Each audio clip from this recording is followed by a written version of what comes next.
పోరలను ఏం కావాలనుకుంటున్నావు అని అడిగితే ఒకరు అమెరికా అంటే ఇంకొకరు ఆస్ట్రేలియా, ఇక కొందరు కెనడా, లండన్, డెన్మార్క్ ఇట్లా బయట దేశాలకు పోయి పెద్ద పెద్ద చదువులు చదువుకొని ఆడనే కొలువు కొట్టి బగ్గ పైసలు సంపాదించాలి అంటారు. అంతేగాని ఈడనే ఉండి ఏదో కొలువు చేస్తాం అని అయితే ఎవ్వరన్నారు. చదువుకోనోళ్ళు సుతా గల్ఫ్ దేశాలకు పోయి బగ్గ పైసలు కమాయించాలి అని లైన్లు కడుతున్నారు. ఇక ఆడ ఎట్లుంటుందో చాలా మందికి ఎరుకున్న ముచ్చట్నే. అయితే ఇక అసలు ముచ్చట ఏందంటే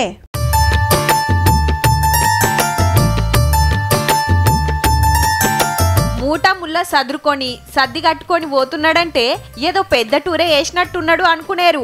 వ్యవసాయం చేస్తానికి పోతున్నాడన్నా. క్యాబేజీ ఖాతా ఎప్పుడొస్తుంది, క్యారెట్ కోతకొచ్చినట్టేనా, వంకాయ వండుకునేటట్టు కాసిందా అని చూసి కోతకొచ్చినాయన్ని తెంపుతున్నాడు. అన్నకు 8 ఎకరాల పొలం ఉంటే 5 ఎకరాల వరి పత్తేసి కడమ 3 ఎకరాల పండ్లు కూరగాయలు వండిస్తున్నాడు. ఇట్లా బొచ్చెడు మంది వ్యవసాయం చేస్తారు. ఇంట్లో వింతేముంది అంటూరా. జగిత్యాల జిల్లా పెంబట్లలో ఉండే అన్న పేరు వెంకటేష్. అందరి లెక్కనే బతుకుతానికి బయట దేశం పోయి ఆడ కష్టాలు పడలేక ఇంటికొచ్చి వ్యవసాయం ముంగటేసుకున్నాడు. కంపల్సరీ మబ్బుల 4కి లేచి రాత్రి 8-9:30కు ఇంటికి వద్దాం. నేను సింగపూర్లో వర్క్ చేసినప్పుడు అదే పని గిట్టం మనం గిట్టం మన పొలం ఉండి మనం గిట్ట పొలంలో వేసుకున్నట్టయితే రైతు 100% సక్సెస్ ఇక దీనికి. అట్లా అని అందరి లెక్క వరి, పత్తి, మిర్చి, మొక్కజొన్నలు వండిస్తే ఫాయిదా లేదనుకొని కూరగాయలు పండ్ల దిక్కు మర్రిండట. ఒక 20-30 గుంటలనేమో ఒక 10-15 రకాల కూరగాయలు పండిస్తున్నాం. ఇది ఏంటంటే డైలీ మార్కెట్కు పోయేది అన్నట్టు. క్యారెట్, కొత్తిమీరాకు, కాలీఫ్లవర్, క్యాబేజీ. 20 గుంటలలోనే 15 తీర్ల కూరగాయలు వండిస్తున్నాడు.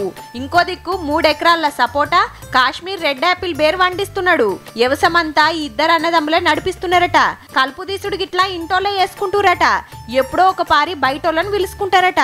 మా మరిది వాళ్ళ మేము కలిసి చేసుకుంటాం. మరి ఎక్కువ పెట్టినప్పుడు కొద్ది మందిని పెడతాం, కానీ చిన్న చిన్న అయితే మేమే చేసుకుంటాం. గీ కూరగాయలల్లా ఏం లాభం ఉంటదని అల్కగా తీసేశారు. రోజుకు 2000, 3000, 1500 లేని మార్కెట్కి అయితే పోమన్నా మేము. నెలకు ₹1,00,000 దాకా గమ్మాయిస్తురంటే చూడురిగా. గవర్నమెంట్ కొలువు వేస్తోళ్ళు, సాఫ్ట్వేర్ నౌకరు వేస్తోళ్ళకు సుతలేదు గంత జీతం. మరి గీ కూరగాయలు పండ్ల ఎందుకు వండిస్తున్నారంటే రోజు పైసలు వస్తాయి మనకు డబ్బులు.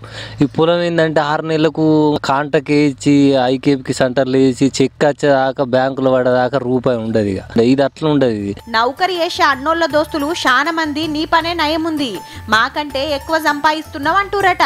చదువుకొని కొలువులు రాక తిప్పల పడుతున్నోళ్లకు గీ సలహా ఇస్తున్నాడన్నా. యువతకు కూడా ఖచ్చితంగా వ్యవసాయం చేయరి. అందరూ మట్టి అంటకుంటూనే ఉంటా అంటే మాత్రం మనకు కూడా కాయాలనేది ఆకాశాన్ని అంటుతాయి రేట్లు. కొలువులు రాకుంటే హమాలి పని చేసుకొని బతకాలి అని చెప్పే లీడర్ల కంటే వ్యవసాయం చేసుకుంటే ఎట్ల రేవుకొస్తామో ఎరక చెప్తున్న రైతన్న మాటింటే ఫాయిదా అవుతుండొచ్చు. ఆలోచన చెయ్యుర్రే అన్నలు.